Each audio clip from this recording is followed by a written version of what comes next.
अगर आप एक घर खरीदने के इच्छुक हैं, बायर हैं, तो देश में कमाल का एक्ट बना कुछ सालों पहले जिसका नाम है रेरा एक्ट। रेरा एक्ट के बारे में जानना हर बायर के लिए, हर बिल्डर के लिए बहुत ज्यादा जरूरी है। एक आदमी जिसकी बेसिक इनकम 50-60,000 पर मंथ है, उसने 4 या 5 यूनिट ले रखी थी। टोटल यूनिट कॉस्ट 4.5 करोड़ थी और बिल्डर्स और एजेंट्स सब कह रहे थे हाँ हम बेच देंगे आपका यूनिट, बिल्कुल बेच देंगे। आदमी इसमें फंस जाता था। जब ये देखा गया तब जाके गवर्नमेंट को भी लगा कि भाई नहीं, बहुत हाई लेवल पे फ्रॉड हो रहा है, तो उसको रोकने के लिए, उसको कंट्रोल करने के लिए वो एक लेजिस्लेशन लेके आते हैं, उसे कहते हैं हम रेरा। आप गुड़गांव में गोल्फ कोर्स रोड पे एक बिल्डिंग है जिसके 2 टावर्स, मोस्ट प्रीमियम बिल्डिंग है वो, उसमें 2 टावर्स अप्रूव्ड ही नहीं है, वो बिक ही नहीं सकते। उस पे हरियाणा गवर्नमेंट और डीटीसीबी ऑक्यूपेशन सर्टिफिकेट दे ही नहीं रही है। 2009 में मिलने थे, हम 2024 में बैठे हैं। पूरे बने हुए हैं कि नहीं बने? पूरे बने हुए हैं और लोग रह रहे हैं, हाँ, बिके भी हुए हैं। 2006 की सेल है उसकी 4 करोड़ की। रेरा आने से पहले ना हर बिल्डर बायर एग्रीमेंट लिखा था 5 रुपए 10 रुपए पर स्क्वायर फीट मिलेगा।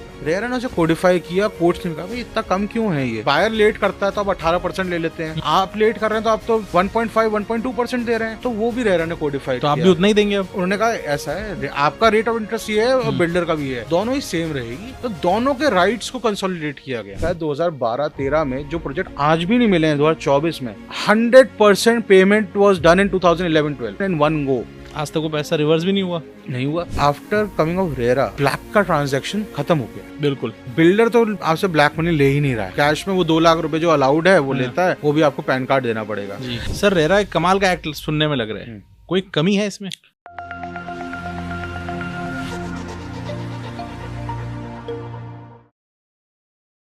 जेके सुपर पॉडकास्ट की जनता, अब तक आपके लिए हम ला रहे थे एक से कमाल प्रोजेक्ट्स के पॉडकास्ट। चिनाब ब्रिज लेके आए, वंदे भारत लेके आए, प्रोजेक्ट्स के बारे में पॉडकास्ट था। आज पहली बार हम आपके लिए एक नए तरीके का पॉडकास्ट लेके आए। ये पॉडकास्ट किस बारे में? अगर आप एक घर खरीदने के इच्छुक हैं, बायर हैं, तो देश में कमाल का एक्ट बना कुछ सालों पहले जिसका नाम है रेरा एक्ट। रेरा एक्ट के बारे में जानना हर बायर के लिए, हर बिल्डर के लिए बहुत ज्यादा जरूरी है। और ये जरूरी काम आपके लिए कौन पूरा कर रहे हैं? जेके सुपर सीमेंट। कैसे पूरा कर रहे हैं? एक गेस्ट को लाके जो रेरा के एक्सपर्ट हैं। गेस्ट का नाम क्या है? श्री आदित्य परोलिया जी। तो बहुत बहुत स्वागत है आप सभी का। नमस्कार सर, बहुत बहुत स्वागत है आपका जेके सुपर पॉडकास्ट में। कैसे हैं? बस बढ़िया, आप कैसे हैं? मैं ठीक हूँ सर। सर अपने बारे में कुछ बताइए। पहले तो मैं जनता को बता दूं कि सर एक कमाल के लॉयर, एडवोकेट सब कुछ हैं। सर एक रेरा एक्सपर्ट भी हैं। सर कई सारे न्यूज चैनल्स पे आते हैं। तो आज आपके लिए पॉडकास्ट देखना इसलिए जरूरी नहीं है क्योंकि आपको रेरा के बारे में जानना है, इसलिए भी जरूरी है क्योंकि आप लॉ की दुनिया को, इन सब लॉ की दुनिया को, वकालत की दुनिया को और रेरा और इन सब चीजों को बेहतरीन तरीके से समझ सके। सर अपने बारे में बताइए सर। प्राइमरीली मैं एक corporate and commercial dispute lawyer हूँ जी, जहाँ पर किसी ट्रांजैक्शन में, किसी कॉन्ट्रैक्ट में या किसी तरह से 2 लोगों के बीच में जो ट्रांजैक्शंस होती है, उसमें जब डिस्प्यूट या 2 कंपनीज के बीच में जब डिस्प्यूट होता है तो we deal in that those disputes. जी, वो डिस्प्यूट्स आपके बहुत छोटे पैसे से लेके मल्टी मिलियन डॉलर्स, रुपीज सब में हो सकते हैं। जी, चाहे आपका छोटा सा होटल का कॉन्ट्रैक्ट हो, चाहे आपका एक घर बनाने का कॉन्ट्रैक्ट हो, आपने कोई सामान भेजना है, इस टाइप के contract. So we deal in such disputes. We learn, हम एक लॉ फर्म रन करते हैं पीएसपी लीगल के नाम से, जो कि अपने ही काइंड की एक बुटीक लॉ फर्म है of around 40-45 lawyers. And I think India में हम सबसे highest number of individual clients deal करते हैं, which must be around 85 to 90,000 clients. वो इसलिए हैं क्योंकि हम ये होम बायर्स को हमने बहुत ज़्यादा मैग्नीट्यूड पे रिप्रेजेंट किया है। So starting from Manali, Kasol till Thrissur down south, across India हमने क्लाइंट्स को रिप्रेजेंट किया है, Bombay, Hyderabad, on real estate disputes. So जब हम ये कॉर्पोरेट एंड कमर्शियल डिस्प्यूट्स कर रहे थे तभी रियल एस्टेट मार्केट क्रैश होता है, और क्योंकि हम HNI, अल्ट्रा HNI क्लाइंट्स को डील कर रहे थे जिन्होंने अच्छे खासे इन्वेस्टमेंट कर रखे थे जी, तो उनका एक बार जो हमारे पास आता है वो कहता है कि ये सिचुएशन है कि घर में इन्वेस्ट किया था, नहीं मिल रहा है, तो वहां से एक डिफरेंट जर्नी शुरू होती है हमारी। एक पैरेलल जर्नी जो हम कर रहे थे उससे पैरेलल, चाहे आर्बिट्रेशन वगैरह कर रहे हो, एक पैरेलल जर्नी शुरू होती है। वहाँ हम डील करते हैं इन डिस्प्यूट से जहाँ पे होम बायर के मैटर्स आते हैं, जब बड़ी बड़ी कंपनीज इंसॉल्वेंट हो जाती हैं, घर नहीं मिलना होता है, कई जगह लैंड्स के डिस्प्यूट से। So that is how we started with this entire thing. ये कौन से साल में हुआ सर? देखो जर्नी जो हमारा ये स्टार्ट हुआ, ये रियल एस्टेट वाला, वो 2015-16 से स्टार्ट हुआ। जो क्रैश था वो ऑलरेडी आ चुका था 2011-12 में, ठीक है, बट जो लोगों को पता चलना जो शुरू हुआ कि हाँ इतने लार्ज स्केल पे खराब हो गई सिचुएशन वो 2015-16 से शुरू हुई, क्योंकि कुछ लोगों ने इनिशिएटिव लिया, वो कोर्ट गए, उन्हें अपना पैसा मिला या मुआवजा मिला बिल्डर से, तो लोगों को पता लगा कि हाँ ये ऐसा कुछ हो भी सकता है। उससे पहले लोगों को था कि हाँ बिल्डर इतना पावरफुल है, तो मैं एक आम आदमी, एक इंडिविजुअल कैसे लड़ूंगा। तो वहां से लोगों को जानना शुरू हुआ कि हाँ ऐसा नहीं है, आप बिल्डर के खिलाफ केस डाल सकते हैं और आप अपना न्याय पा सकते हो। प्रॉब्लम ये थी कोई स्पेसिफिक लॉ था भी नहीं। इसके पहले न्याय मुश्किल था, न्याय मुश्किल भी था और लोगों को पता भी नहीं था कि कैसे पाया जाए। अवेयरनेस भी कम थी। लोगों को लगता था कि सिविल केस करेंगे या आर्बिट्रेशन करेंगे। देखिए आप क्या है, जब कॉर्पोरेट कोई सिविल केस करता है, आर्बिट्रेशन करता है, बहुत पैसा लगता है। आपको डिस्ट्रिक्ट कोर्ट में जाना है, फिर उसके बाद हाई कोर्ट है, फिर सुप्रीम कोर्ट है, बहुत लंबी लड़ाई है, एविडेंसेस काफी साल चलती है। बट लोगों को एक फोरम के बारे में नहीं पता था जो कि नेशनल कंज्यूमर फोरम था, कंज्यूमर प्रोटेक्शन एक्ट था। उसमें सबसे ज्यादा जो चढ़ के आया वो नेशनल कंज्यूमर फोरम था, क्योंकि उसके पास ओरिजिनल ज्यूरिसडिक्शन थी जो पिक्यूनरी बेस थी, यानी कि पैसे बेस, यानी आपका कितने का सौदा है या आपका कितने का ट्रांजैक्शन है उस पे बेस थी। तो आप डायरेक्टली वो ज्यूरिसडिक्शन इन्वोक कर सकते थे। वहां से अपील सीधा सुप्रीम कोर्ट लाया करती थी। तो जब लोगों ने उस कोर्ट को अप्रोच करना शुरू किया तो लॉ थोड़ा क्रिस्टलाइज होना शुरू हुआ। तो लोगों को अवेयरनेस बढ़ी, फिर न्यूज चैनल्स, मीडिया ने इस बात को उठाया और लोगों का जो पेशेंस था वो भी शायद एक कहीं ना कहीं बिल्कुल डिस्ट्रॉय हो गया था, कि लोगों ने 2006 से इन्वेस्टमेंट करनी शुरू हुई थी। एक बहुत हाई जंप आया था 2008-9 में वो घर मिलने थे 2012 में, और वहाँ क्रैश आया, वहां क्रैश हो गया था सिचुएशन। बट लोग वेट कर रहे थे। बट कहते हैं ना 2015 में और 16 में एक ऐसी सिचुएशन आई कि पानी सर के ऊपर चला गया, अति हो गई जी। तो लोगों को लगा कि भाई कितने साल और वेट करेंगे। हम 3 साल कर चुके हैं, 3 साल वैसे ही बिल्डर ने कहा था, उसके ऊपर 3-4 साल हो चुके हैं, इसके ऊपर और बिल्डर कुछ दिख नहीं रहा है, कंस्ट्रक्शन साइट पे कोई है नहीं, कोई जवाब नहीं दे रहा है, हम बिल्डर से मिलना चाहते हैं, बिल्डर मिल नहीं रहा है, लोग धमकाना चाहते हैं। वहां पर वो अति हो गई। तो वहां पर लोगों को रियलाइज हुआ कि नहीं, अब तो कुछ करना ही पड़ेगा। उसके पैरेलली गवर्नमेंट तब रेरा एक्ट भी लेके आ रही थी। उससे पहले कोई लॉ ही नहीं था हमारी कंट्री में ऐसा जिसने इस सेगमेंट पे या इस इंडस्ट्री पे लॉ फोकस करके कोई क्रिस्टलाइजेशन या कोडिफिकेशन हुआ। करेक्ट, वो कभी नहीं हुआ था। और पता है ये जरूरी क्यों था? जैसे आपने कहा ये पानी का ग्लास आधा भरा हुआ है, मैंने कहा नहीं आधा खाली है। वो इंटरप्रिटेशन चल रही थी। अब वर्ड्स थे कि अपार्टमेंट होता है, उस अपार्टमेंट में क्या क्या आएगा, मैं जो पार्किंग स्पेस या गैराज बेच रहा हूँ वो भी आएगी या नहीं आएगी, मैं जो गार्डन है वो कॉमन एरिया में आएगा या नहीं आएगा, ये लिफ्ट के बाहर जो जगह है वो कॉमन एरिया में आएगी, एक्सटर्नल डेवलपमेंट क्या है, इंटरनल डेवलपमेंट क्या है, बहुत सारी थी। देखिए हमारा एक शिफ्ट हुआ था, हमें लिबरलाइज हुए 1991 में, इकोनॉमिक लिबरलाइजेशन आई जी, मार्केट में पैसा आया, देश में पैसा आया, इंडिविजुअल आदमी पे पैसा आया। हिंदुस्तान को आजाद हुए ज्यादा समय नहीं हुआ था। हर एक हिंदुस्तानी की एक ही उम्मीद थी कि भाई मेरे पास घर आ जाए, खुद का घर हो, है ना, कैसे भी मैं सेटल हो जाऊं। और सेटल होने की डेफिनेशन दो ही थी, शादी हो जाए, शादी का घर आ जाए। उसके अलावा कोई और डेफिनेशन नहीं थी। विदेश घूमना है, गाड़ी चाहिए, ये तो अब आए हैं जी। उस समय ये डेफिनेशन था ही नहीं। तो सबने कहा कि क्या करेंगे, घर मूव करेंगे, पहला पड़ाव जी। और उस समय होता है huge scale migration from small towns to big towns. ठीक है, जितने मेट्रो, सेमी मेट्रो, सारे टाउन्स में, चाहे पुणे, बैंगलोर, दिल्ली, गुड़गांव, चेन्नई, हैदराबाद, हर जगह जी। तो इंडिविजुअल पहले लोगों के घर क्या थे, एक मेरा घर है, मेरा मकान है, वो था। उसके बाद लोगों ने बिल्डर वाले फ्लोर आया कि एक प्लॉट पे 3 आए। ठीक बात। अगर आप किसी से पूछेंगे 2003 या 4 में, और दिल्ली में या कहीं पर उन्होंने सोचा ही नहीं था कि हाई राइज बिल्डिंग्स और उसमें मल्टीपल कॉन्डोमिनियम सोसाइटीज जिसमें पूल होगा, गार्डन होगा, ये किसी ने इमेजिन ही नहीं किया था। मुंबई में शायद फिर भी रहा होगा। मुंबई में था, मुंबई में भी इतना लार्ज स्केल पे नहीं था जी, जितना लार्ज स्केल पे आज है। बट था बहुत कम था उस समय। हीरानंदानी सोसाइटी आई थी, करेक्ट, बट और जगह था ही नहीं। आप दिल्ली में अभी भी आप कहीं देखेंगे नहीं, कहीं हाई राइज बिल्डिंग बहुत 1-2 ही है। बिल्डर्स इमर्ज होने लगे उस बिल्डर, हाँ, जो इस तरह की हाई राइज बिल्डिंग बनाते थे। बिल्कुल। और उस समय बिल्डर्स को मिली नई जगह जो टाउन के, बड़े टाउन के बाहर थी। जैसे आप देखेंगे दिल्ली वालों को मिला नोएडा और गुड़गांव जी, है ना। तो वहाँ ये सोसाइटीज डेवलप होने लगी। अब उन सोसाइटीज में सिचुएशन थी कि भाई आपका इंडिविजुअल घर होता है, वो पर्टिकुलर टाइम पीरियड में बन जाता है, आप ठेकेदार को अपॉइंट करते हो, वहां खड़े रहते हो, आप देखते हो चंबल आया, सीमेंट आया, कैसा सीमेंट आ रहा है, क्या आ रहा है, मेरे सामने बन गया जी, मेरे सामने चल रहा है जी, है ना। और जैसे आ रहा है मैं तब तब पैसे दे रहा हूँ, मैंने किसी को पूरे पैसे नहीं दे रखे हैं। बट जब ये कॉन्डो सोसाइटी आई तो उसमें कॉर्पोरेटाइजेशन भी आया, कंपनीज आई, उन्होंने एग्रीमेंट साइन किए, उन्होंने कहा भाई स्विमिंग पूल होगा, टेनिस कोर्ट होगा और ये होगा, और एक जो मैंने कहा एक दुनिया दिखाई और जो माइग्रेशन हो रहा था उन्होंने कहा कि भाई ये घर ले लेंगे हम और हम दिल्ली में बस जाएंगे। अब सोचिए उस माइंडसेट से अगर आप किसी भी पुरानी जनरेशन की दिल्ली में बसना या बॉम्बे में बसना या किसी मेट्रो सिटी में, was a very big thing and it was अ चलते हैं एक ईगो बूस्ट और एक अपने रिश्तेदारों को बताया कि भाई मेरा दिल्ली में घर है या मेरा बैंगलोर में घर है, एलिवेट हो गई बिल्कुल। वो क्या है मेरे बेटे का बैंगलोर में घर लिया है, तो वो माइंडसेट से सबने इन्वेस्ट किया, सबने अपना हार्ड अर्न मनी जो इतना था, सबने हार्ड अर्न मनी, लोग जो रिटायर हुए गवर्नमेंट क्वार्टर से निकले उन्होंने अपने आगे बच्चों के लिए किया, बहुत लार्ज स्केल इन्वेस्टमेंट दिखी। ये हो रहा है किस ये हो रहा है 2005 से शुरू होके 2010-11 तक बहुत लार्ज स्केल पे हो रहा है। ये उस समय की मतलब उसके पहले इस तरह की इन्वेस्टमेंट कभी नहीं हुई थी। उस तरह की थी नहीं। गुड़गांव में आप पूछेंगे किसी से, गुड़गांव कोई था ही नहीं, नोएडा में आप पूछेंगे किसी से, कुछ था ही नहीं। करेक्ट। तो ये सब जब लार्ज स्केल शुरू होता है, लैंड एक्वायर होती है, फार्मर्स खरीद जाती है, तब ये पूरा एक सिलसिला शुरू होता है, लोग इन्वेस्ट करना शुरू करते हैं। अब इन्वेस्टमेंट में पूरे में क्या होता है, आदमी जनरली थोड़ा लालची होता है, उसे पैसा कमाना ही होता है। ठीक बात। आपने घर खरीदा, आपका घर की कीमत थी 60 लाख रुपए। ठीक बात। डिमांड बहुत ज्यादा थी, सप्लाई बहुत कम थी। ठीक बात। तो आपने खरीदा घर 50 लाख का, मैंने अपने रहने के लिए खरीदा था।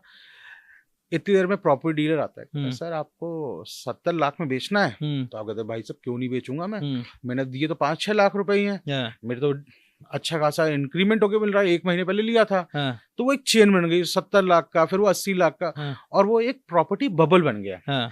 उसके बाद उन्होंने कहा दूसरी चीज, जहां पर मार्केट में सिचुएशन आई, ये बिल्डर्स को भी पता लग गया, तो बिल्डर्स ने कहा ठीक है भाई पैसा तो आ ही रहा है, मैंने ये 500 लोगों से पैसा ले लिया है और मेरा प्रोजेक्ट भी लॉन्च हो जाएगा, बन ही जाएगा, इसमें क्या प्रॉब्लम है, तो मैं ये पैसे से थोड़ा दूसरा प्रोजेक्ट लॉन्च कर लेता हूँ। तो उसने दूसरा प्रोजेक्ट लॉन्च किया। अभी तो यही खड़ा नहीं हुआ, इसी पैसे से उसने दूसरा कर लिया। है ना ये डिलीवर किया है, मेरी रेपुटेशन तो बन गई कि मेरा प्रोजेक्ट बिक जा रहा है और आएगा ही, और मैं क्या क्या बेच रहा हूँ, तो भाई ये वाला प्रोजेक्ट भी बिक गया। करेक्ट। इसमें पैसे आ गए, उसमें तीसरा, फिर चौथा, एक चेन बन गई।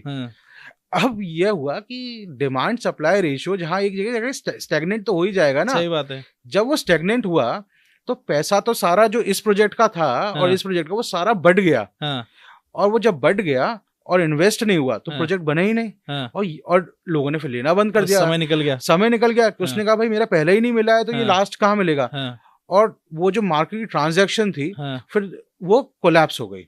उसके बीच में 2008 का इकोनॉमिक स्लंप आया, बहुत चीजें हुई और वो मार्केट एकदम स्लंप हो गई। उसमें ये हुआ कि जितने प्रोजेक्ट चल रहे थे वो एक स्टैग्नेंट फेज में आ गए, यानी कि ना तो जो प्रोजेक्ट आप इनिशियली खरीदना चाहते थे वो मिला, और आपने ग्रीड में 2-3 प्रोजेक्ट्स में और इन्वेस्ट कर दिया, वो भी नहीं मिले, और लोगों को पता लग गया कि भाई बन नहीं रहे तो मैं आगे क्यों खरीदूंगा। तो कहीं ना कहीं बात रुक गई। और एक जो माइग्रेशन या जो इनफ्लो हो रहा था नई जनरेशन का या नए लोगों का, वो भी एक लिमिटेड नंबर्स में होगा ना। बिल्कुल सही बात है। अनलिमिटेड नंबर्स पे नहीं होगा। हमने देखा है कि एक आदमी जिसकी बेसिक इनकम 50-60,000 पर मंथ है, उसने 4 या 5 यूनिट ले रखी थी। टोटल यूनिट कॉस्ट जो उसकी आ रही थी 4.5 करोड़ थी। कैसे कर रहा था सर वो ये काम? वो यही कर रहा था, उसको लगा कि सारा बिक जाएगा। और बिल्डर्स और एजेंट्स सब कह रहे थे हाँ हम बेच देंगे आपका यूनिट, बिल्कुल बेच देंगे। और उसमें कई सारे नए नए तिकड़म लगाए गए, नए नए मार्केटिंग टैक्टिक्स लगाई जाती थी। अब वो आदमी इसमें फंस जाता था।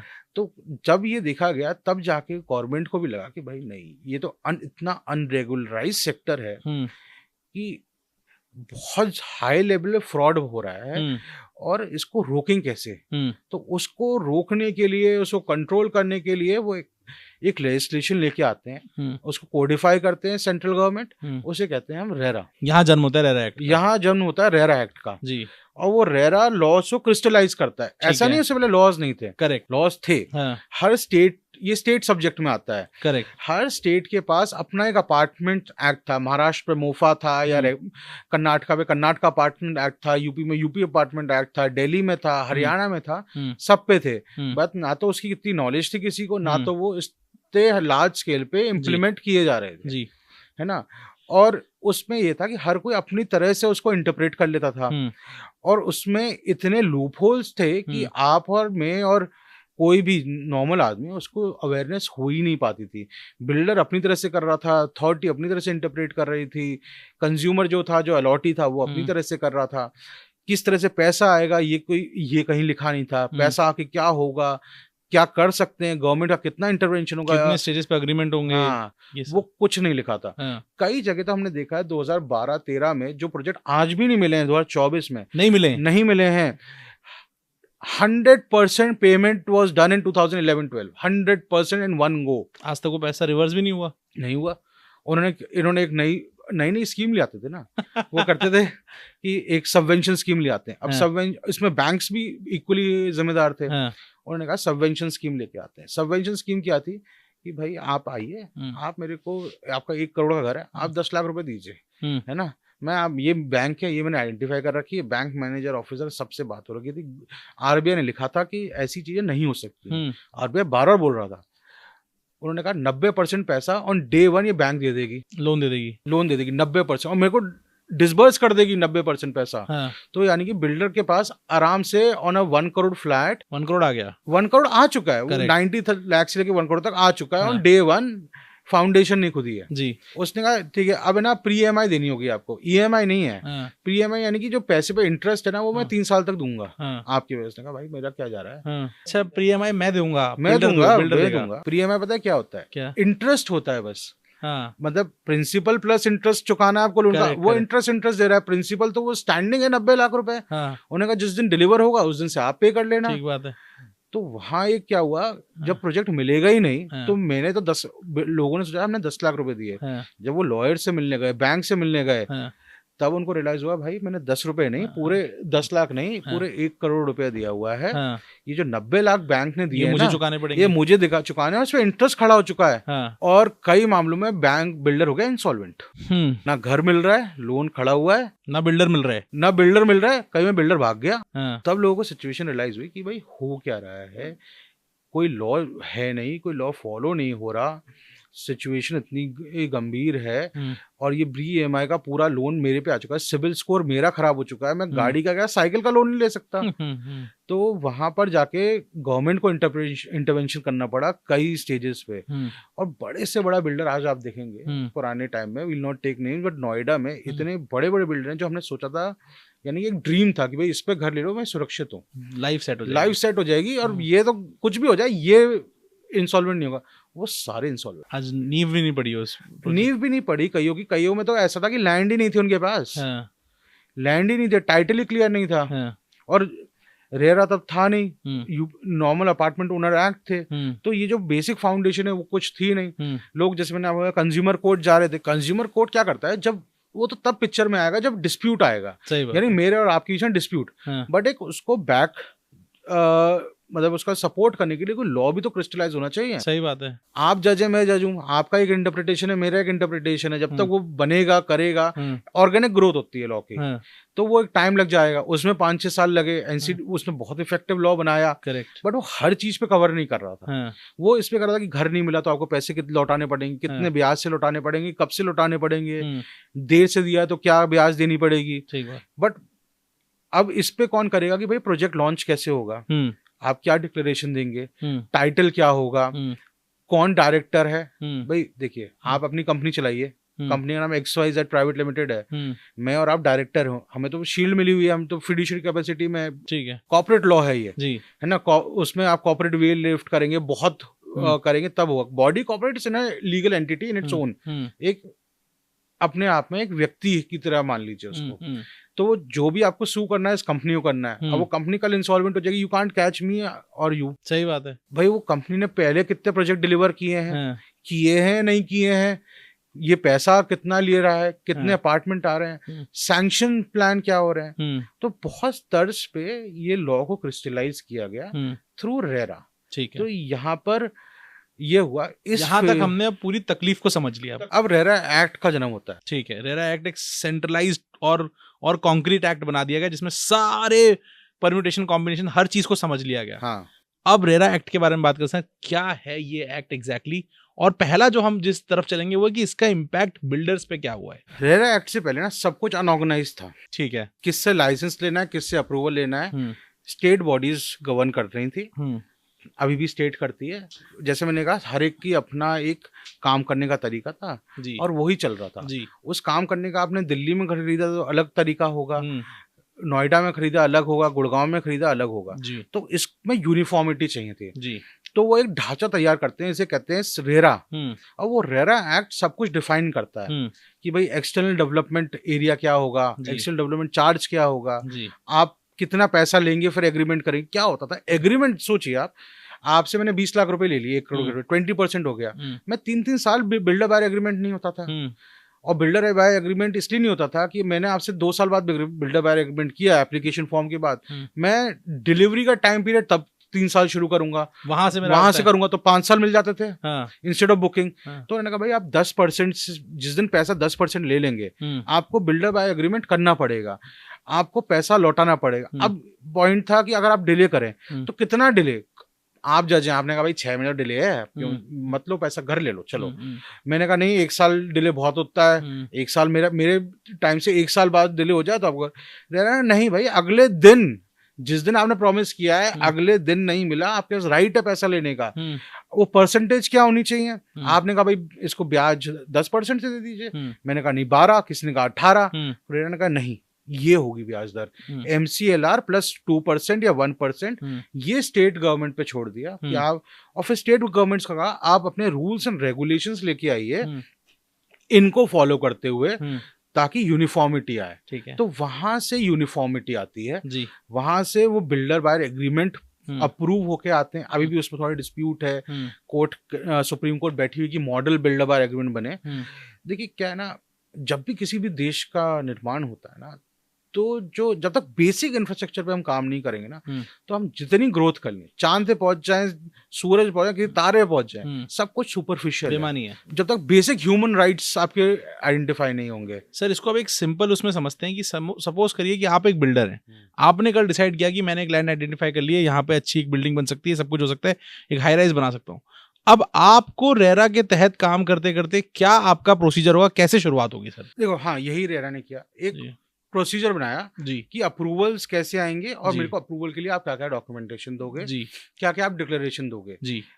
सबसे पहली चीज जो टाइटल क्लियर होना, ठीक है, सबसे इंपॉर्टेंट है। हाँ। क्या होता था, लोगों का टाइटल क्लियर नहीं होता था जी। वो एक लैंड को कंसोलिडेट करते थे, 10 लोगों से खरीदते थे, और वो एक साथ एक प्रोजेक्ट लॉन्च कर देते थे। ठीक है, अब आया कि भैया अब हम आइडेंटिफाई करेंगे भाई प्रमोटर कौन होगा। प्रमोटर की एक डेफिनेशन दी गई जी, डेवलपर की डेफिनेशन दी गई जी। मेजर केसेस में इशू ये होता था कि पॉइंटिंग फिंगर्स थी, प्रमोटर अलग होता था, डेवलपर अलग होता था। यानी कि एक्स ने की लैंड है, वाई आया डेवलपर, उसने उससे थोड़ी लैंड खरीदी, उसने कहा भाई पूरी लैंड खरीद ली, उसने कहा भाई मैं 500 यूनिट बनाऊंगा, 300 तेरे, 200 मेरे, 200 नहीं 300 के पैसे मेरे पास आएंगे और तेरी लैंड है भाई, तो 200 के पैसे आपको मिल जाएंगे। व्हाट नॉनसेंस, ये सब हटाइए, प्रमोटर आइडेंटिफाई करेंगे हम, चाहे आप दोनों को होना, आप दोनों प्रमोटर होइए, लाइबिलिटी और आइडेंटिफाई दोनों लेंगे, दोनों होंगे। टाइटल क्लियर होगा, आप डिक्लेरेशन देंगे आपका। टाइटल को एक बार थोड़ा समझाइए, टाइटल क्या होगा एग्जैक्टली? मतलब लैंड का टाइटल, यानी कि लैंड किसके नाम पे है। अच्छा ठीक है, लैंड का टाइटल क्लियर है, उस पर कोई लोन नहीं है, लैंड एक्वायर होके फार्मर से आई है तो फार्मर ने आपको टाइटल ट्रांसफर कर दिया, आपने गवर्नमेंट से लिए तो टाइटल क्लियर होके वो रेसिडेंशियल पर्पसेस के लिए अलाउड है, अभी भी एग्रीकल्चर में या किसी और कमर्शियल में नहीं आती है। हर तरह से आपके पास ये लैंड आपकी है, ये क्लियरेंस है, ये क्लियरेंस है आपके पास, ये क्लियरेंस आपके पास। आपने जो प्लान बनाया है बिल्डिंग का, कितने घर बनेंगे, क्या सैंक्शन है, वो सैंक्शन आप लेके आए हैं जी। देखिए डिफरेंट बॉडीज हैं जी। आपको मैं हरियाणा का एग्जांपल देता हूँ। हरियाणा में एक district town and country planning है जी, उससे आपको अप्रूवल लेना है कि भाई मैं ये यूनिट घर बनाना चाहता हूँ और मेरे को आप, मेरा ये बिल्डिंग प्लान है, ये अप्रूवल दीजिए, ये सैंक्शन दीजिए। जब वो सब आ जाएगा तब मैं जाऊंगा बिल्डर वहां पर और मैं अप्रूवल डालूंगा कि रेरा अथॉरिटी ये रहे मेरे सारे पेपर, ये रहे सारे डॉक्यूमेंट, और मैं अब प्रोजेक्ट लॉन्च करना चाहता हूँ। तब वो, और ये मेरे प्रमोटर्स हैं, मैं ये, और काफी सारी अंडरटेकिंग देनी पड़ती है आपको, proper undertaking, it's a very huge document. और जब वो आप देते हैं तो वो 30 दिन के अंदर आपको अप्रूवल डिनाई या ग्रांट करते हैं। ठीक है। जिस दिन आपको वो ग्रांट हो जाएगा, 30 दिन के अंदर करना पड़ता है। यहाँ पे पेपर वर्क जो है मोटा मोटी अप्रूवल वाला खत्म हो जाता है। अगर रेरा अथॉरिटी पे आपने अप्लाई कर दिया तो रेरा अथॉरिटी पे 30 दिन का टाइम है उसको देने का। अगर 30 दिन की पॉइंट 7 दिन में नहीं देते तो डीम्ड अप्रूवल माना जाता है। ठीक है। तो रेरा अथॉरिटी को बताना पड़ेगा, हाँ उसका रेरा अपना लॉगिन आईडी आपको नंबर देगा। ठीक है। वो रेरा रजिस्ट्रेशन नंबर हो जाएगा। आप तभी प्रोजेक्ट बेच पाएंगे। ठीक है। उससे पहले नहीं। पहले क्या होता था, आदमी प्रोजेक्ट लॉन्च, सैंक्शन प्लान हुआ नहीं है, कुछ नहीं हुआ, दिमाग में आया और उसने बेचना शुरू कर दिया, और वो बिक भी जाता था। बिक भी जाता था भाई। मतलब मैंने लैंड तक नहीं ली हुई है, मैंने लैंड कोई कुछ मैंने फावड़ा नहीं उठाया, बिल्डिंग बताया नहीं कितने टावर बनेंगे, एक मैप बना रखा है, बस बेचना शुरू। मतलब मेरे पास अगर मार्केटिंग बजट भी था पहले तो मैं उससे बहुत पैसा कमा सकता था, फ्रॉड कर सकता था। कईयों ने किया है। ठीक बात। कई जो प्रोजेक्ट लैंड पे थे ही नहीं वो बिक गए। लैंड ही नहीं थी। फार्मर एजुटेशन चल रहे थे नोएडा में। कई जगह उन्होंने, एक पैच था वो किसी ने बेचा नहीं। आप लोग जैसे हरियाणा में कई जगह रेवेन्यू रास्ता जा रहा था, उसको भी आपने अपने प्रोजेक्ट में दिखा रखा था।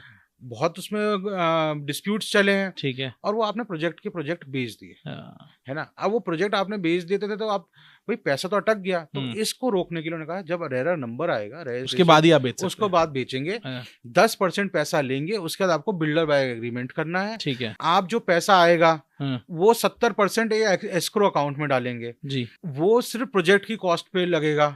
30% का आप जो भी कीजिए, बट ये जो 70% है ये इधर ही लगेगा। पहले मैंने आपको बताया ना, एक पैसा इधर गया, फिर दूसरा प्रोजेक्ट, तीसरा प्रोजेक्ट, तो ये पैसा इसी प्रोजेक्ट को बनने में लगेगा। मतलब मैंने अगर 10 लाख रुपए दे दिए तो 7 लाख रुपए मेरे ये इंश्योर कर दिए गए कि ये प्रोजेक्ट बनने पे ही लगेंगे। और चाहे 3 लाख रुपए का मैं मार्केटिंग करूं या जो भी करूं जी। उसके बाद उन्होंने कहा कि भाई आपके जो अपार्टमेंट्स कितने होने चाहिए, गैराज स्पेस का है, बहुत कुछ चीजें डिक्लेरेशन में मांगी, छोटी छोटी नुआंसेस, स्विमिंग पूल बनेगा। इसको थोड़ा डिटेल में डिस्कस करते हैं, क्या क्या नुआंसेस मांगे गए, कैसे क्या डिसाइड हुआ, और पहले क्या होता था ये भी बताइएगा। पहले क्या होता था, ये सब का कोई डिक्लेरेशन ही नहीं था। सैंक्शन प्लान आते थे, उसमें कहीं आपने कुछ एरिया छोड़ दिया था, वो बाद में अप्रूव आप बनाने लगते थे। आपने 100, आपने देखा कोई एक बिल्डिंग थी, let's not take names, but building Noida में पूरी धराशायी हुई। बिल्कुल, हाँ, है ना। 2 बड़े टावर, लोगों ने कहा इतना इंफ्रास्ट्रक्चर, अरे भाई G+1 अप्रूव था वहाँ, G+2 या G+3 अप्रूव था,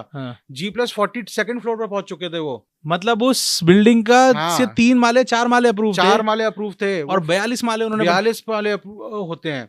और बिना अथॉरिटी के, बिना अप्रूवल के, कई बार अप्रूवल बाद में आता है, पहले वो बिक जाते हैं। तो ये सब रोकने के लिए उन्होंने कहा भाई ऐसा है, आप सारा डिक्लेरेशन दीजिए, सारा डिक्लेरेशन आप देंगे, हम वेबसाइट पे डालेंगे कि ये प्रोजेक्ट है, इसका रजिस्ट्रेशन नंबर ये है, इतने टावर बना रहे हैं, हर टावर में इतने अपार्टमेंट हैं, इतनी पार्किंग स्पेसेस है, स्विमिंग पूल, टेनिस कोर्ट, इस तरह से, इंटरनल रोड ये रही, लेआउट प्लान ये रहा, सैंक्शन प्लान ये रहा। लोगों ने आज तक लेआउट और सैंक्शन प्लान नहीं देखे ही नहीं थे, वो देखते ही नहीं थे, वो कहते थे भाई मिल रहा है। अब देखिए क्या होता था, बहुत इंपॉर्टेंट, ये थोड़ा टेक्निकल है, 100 एकड़ का है, उसमें 10 टावर बनने हैं, हर टावर पे आप सोचिए 10 एकड़ है, तो मेरा जो कॉमन एरिया बीच का है, मैं उसका पैसा भी तो देता हूँ। सही बात है। तो मेरा भी उसमें शेयर है। आप बिल्डर का मन करता था, वो कह रहा मैं 12 टावर बनाऊंगा, तो भाई मेरा लैंड भी बेच रहे हो आप। सही बात है। तो उसमें ऐसा कुछ नहीं होगा। आप बनाएंगे, आप अप्रूवल लेके आएंगे, और 2/3 मेजोरिटी लेंगे, आप 2/3 अप्रूवल लेके आएंगे आप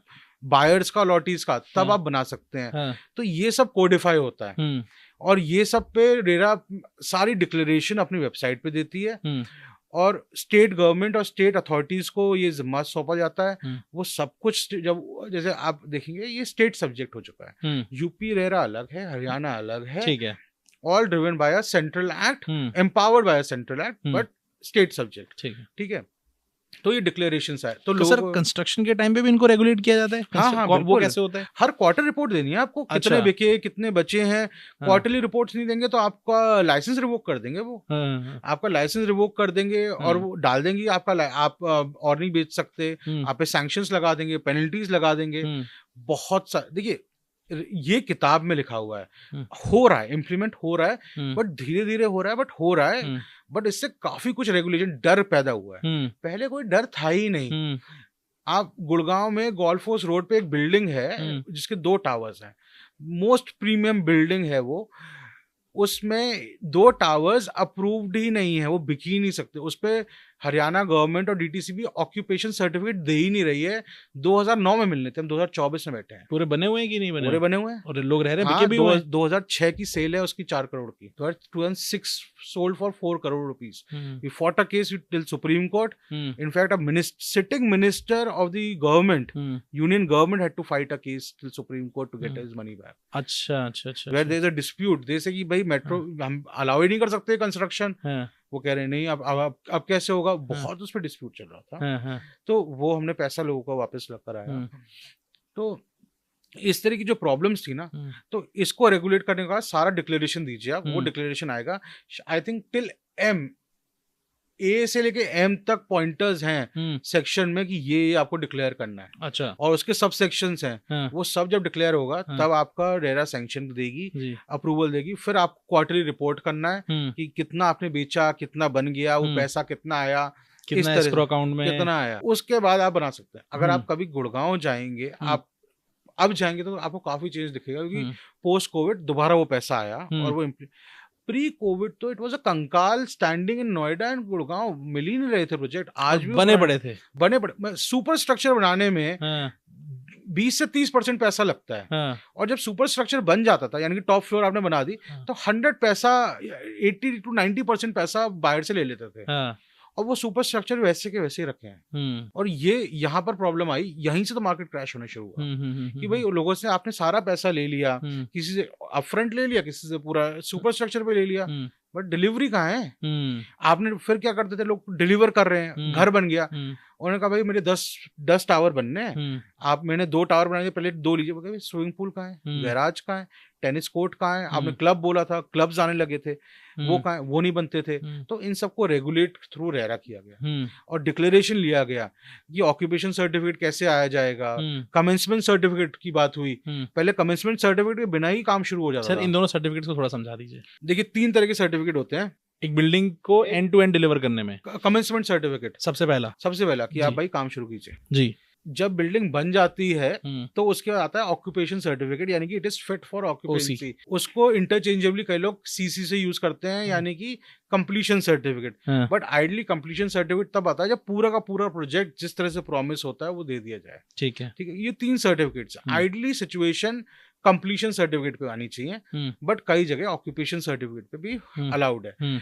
तो इसमें partial completion certificates, occupation certificates भी, यानी कि कोई 10 टावर है, 5 पूरे बना दिए, ये फेज वाइज बन रहा है, बहुत बड़ा प्रोजेक्ट है, तो वो अलाउ कर देते हैं कि हाँ भाई कम से कम 5 तो आप ऑक्यूपाई करना शुरू कीजिए।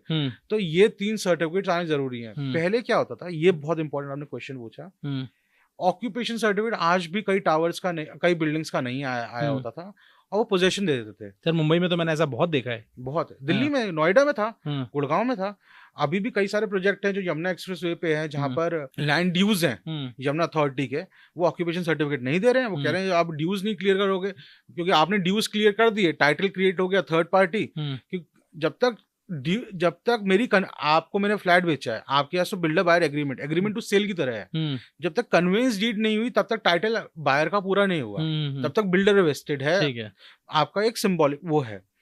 बट जैसे ही कन्वेंस डीड हो गई, टाइटल ट्रांसफर हो गया, तो उन्होंने कहा भाई आप जब तक मेरे ड्यूज क्लियर नहीं करेंगे, मैं ऑक्यूपेशन सर्टिफिकेट कैसे दे दूं? सही बात तो है। काफी सारे प्रोजेक्ट हैं जो हैं, और वो फंक्शनिंग होंगे। कई लोग तो रह रहे हैं, वो कह रहे हैं मैं मजबूरी में रह लेते हैं। तो भाई रेरा को बताना पड़ा, कोर्ट्स को बताना पड़ा, लॉयर्स को बताना पड़ा कि ये इलीगल है, कल आपको इसमें से निकाल देंगे, अथॉरिटी इस पे ताला लगा देगी, तो आप क्या ही कर पाएंगे? आपका कोई टाइटल, आपने पैसा देखा, आपका बिल्डर से डिस्प्यूट है, अथॉरिटी को क्या कहेंगे आप?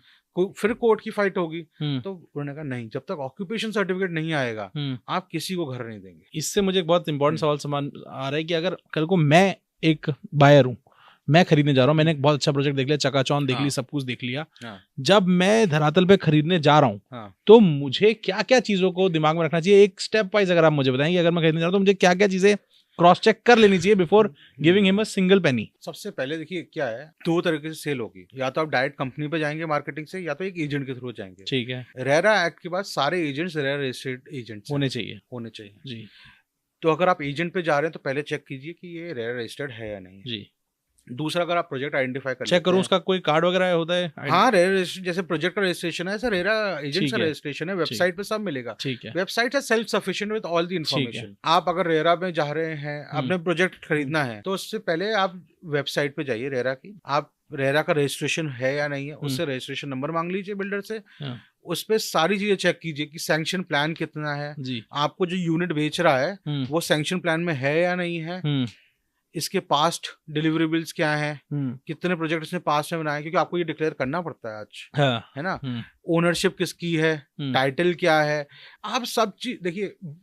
2 प्रिंसिपल्स हैं, एक केविट एम्प्टर और एक ignorance of law can not be pleaded. Caveat emptor यानी बायर्स बिवेयर, तो यहाँ पर थोड़ा इसको थोड़ा लिबर्टी दी गई है, इतना नहीं लगता, बट हाँ आप बायर हैं, आप चेक तो कीजिए क्या खरीद रहे हैं। अगर आप इग्नोरेंट है तो उसके लिए कोई माफी नहीं है। Ignorance of law can not be pleaded. थोड़ा इस पे अभी तवज्जो इतनी नहीं दी जाती क्योंकि ये होम बायर वाला कॉमन मैन वाला था, इसलिए लॉ था, बट अगर आप ये कहेंगे मेरे को इस लॉ के बारे में नहीं पता था, तो वो कोर्ट आपकी बात नहीं माने। इग्नोरेंस ऑफ लॉ उतनी गलती है, ignorance of law can not be pleaded. आप ये नहीं कह सकते भाई मैं बस किसी को भी पैसा दे आया, है ना। आप आइडेंटिफाई तो करिए भाई कंपनी कौन सी है। काफी मैटर्स में हमने ये देखा कि कंपनी एक्स ने प्रोजेक्ट लॉन्च किया है by brand name X, Y के नाम पे उस एग्रीमेंट होता है, जेड उसका डेवलपर है, पैसा कोई भी ले रहा था, किसी को भी आपने पैसा किसी को भी दे। अब आपने सैंक्शन चेक कर लिया, आप लॉ से थोड़ा आपने पढ़ लिया, तो आप जब पहला 10% पैसा दें, आप तुरंत एग्रीमेंट कराइए, तुरंत बिल्डर्स बायर कराइए। आप क्वार्टरली अपडेट आ रही है नहीं आ रही है वो मांगिए। अगर रेरा पे आपको क्वार्टरली अपडेट नहीं आ रही है, अब रेरा को कंप्लेन कीजिए या बिल्डर को बोलिए भाई क्वार्टरली अपडेट दीजिए। पहले क्या होता था, कोई अपडेट नहीं थी, आपने पैसा दिया, कहाँ कितना बनाए, और वो बैरिकेडिंग कर देते थे, आपको अंदर घुसना भी अलाउड नहीं होता था, और अभी भी कई जगह रोक देते हैं। तो आप कम से कम वेबसाइट पे क्वार्टरली आ रहे हो, कहते हैं हार्ड एट एरिया है, ये हो रहा है वो हो रहा है, तो कम से कम अब रेरा पे क्वार्टरली अपडेट्स हैं, और नहीं आ रही आप कंप्लेन कीजिए रेरा अथॉरिटी। और इसकी ऑडिटिंग भी होती है रेरा, इसकी ऑडिटिंग भी होती है, प्रॉपर होती है। कई जगह वो बाईपास कर जाते हैं, बट अगर आप कितने विजिलेंट हैं तब पता लगेगा ना। फिर उन्होंने कहा कि भाई अब प्रोजेक्ट तो ये सब चीजें चेक करनी होती हैं, ये प्री हैं, इसके बाद पोस्ट चेक्स भी हैं। ठीक है, प्री हो गए जी। आपने घर खरीद लिया, घर मिल गया, अब क्या है, घर अब सबसे जो इम्पोर्टेंट मनी मेकिंग पार्ट है वो सोसाइटी की मेंटेनेंस है। ठीक बात है। तो बिल्डर क्या करता था, मेंटेनेंस शिफ्ट ही नहीं करता था टू RWAs, जिसे हम रेरा एक्ट में अपार्टमेंट ओनर एसोसिएशन कहते थे जी। और एक कॉर्पस फंड होता है, जैसे IFMS, IFMRD, कई फंड्स का नाम होता है। वो क्या होता है, एक पर्टिकुलर कॉर्पस लिया जाता है, वो ऐसा फंड है कि जब कोई प्रॉब्लम होगी, यूज किया जाएगा मेंटेनेंस के लिए, तो कई प्रोजेक्ट्स में 30-30, 40-40 करोड़ पड़ा होता था। अब 40 करोड़ रुपए में ब्याज खा के उसको as a working capital use कर सकता हूँ ना, बिल्कुल। तो वो पैसा ट्रांसफर नहीं होता था। तो ये राइट मिला कि भाई नहीं, 1 साल ऑफ कंप्लीशन के बाद आपको अपार्टमेंट ओनर्स एसोसिएशन बनानी पड़ेगी, इलेक्शन करा के हैंडओवर करना पड़ेगा एसोसिएशन का मेंटेनेंस यूनिट का सब कुछ, और ये फंड भी आपको उनको देना पड़ेगा, वरना लोग इस फंड पे एंजॉय कर रहे थे पोस्ट डिलीवरी, और मेंटेनेंस कॉस्ट पे उस पे वो अपना ऑफ कोर्स मार्कअप लेके they were enjoying it, giving it to any facility management.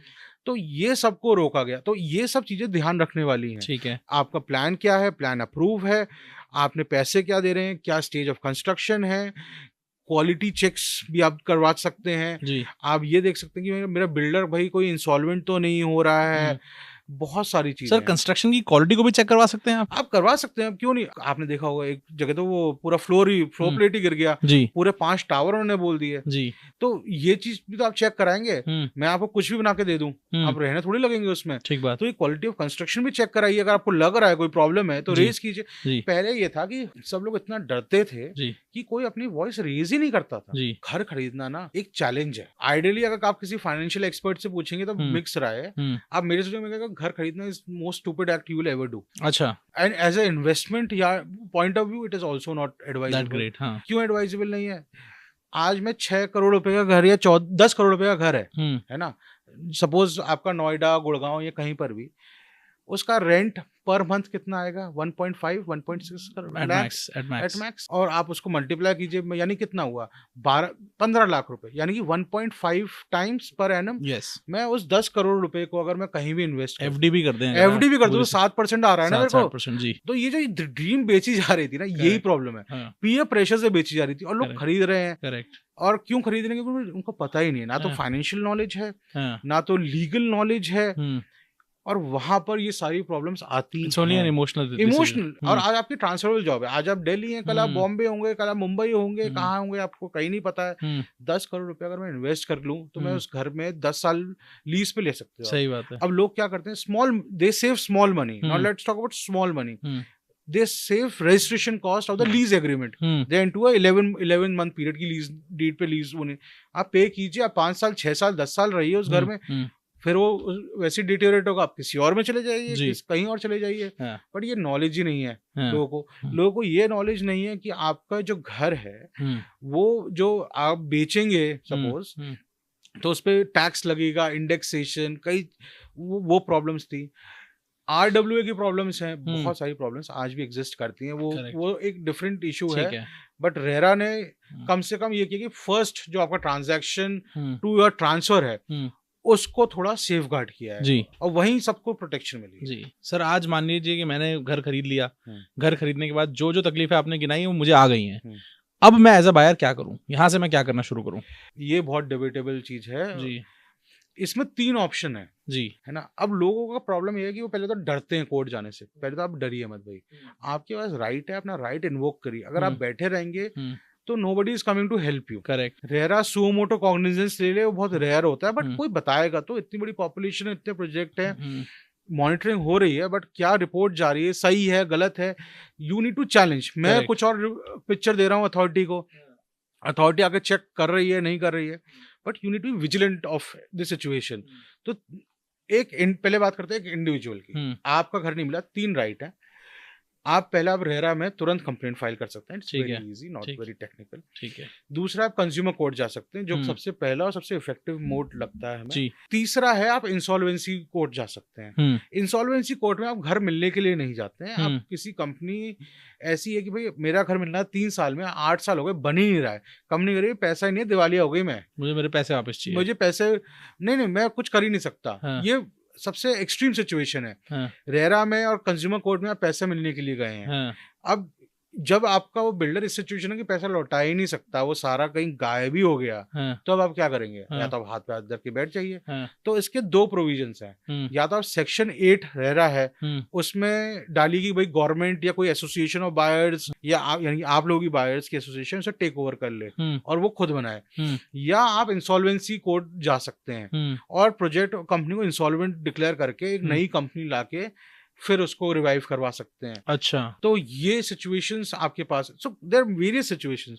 Simplest is मेरा घर नहीं मिल रहा है, डिले है, तो मैं रेरा या कंज्यूमर कोर्ट चला जाऊं। अगर सिचुएशन इतनी ग्रेव है कि आपको लग रहा है बिल्डर को मैं कोर्ट में ले भी जाऊंगा तो ये पैसे नहीं लौटाएगा और इसके पास है ही नहीं पैसे, तो ये 2 आपके ऑप्शन है। ये इंडिविजुअल ऑप्शंस हो गए आपके। अब एनसीएलटी वाला ऑप्शन अब इंडिविजुअली अवेलेबल नहीं है, उसमें अमेंडमेंट हो चुकी है जी। उसमें है कि आप 10% और टोटल बायर्स या 100 मिनिमम लोग जाएं।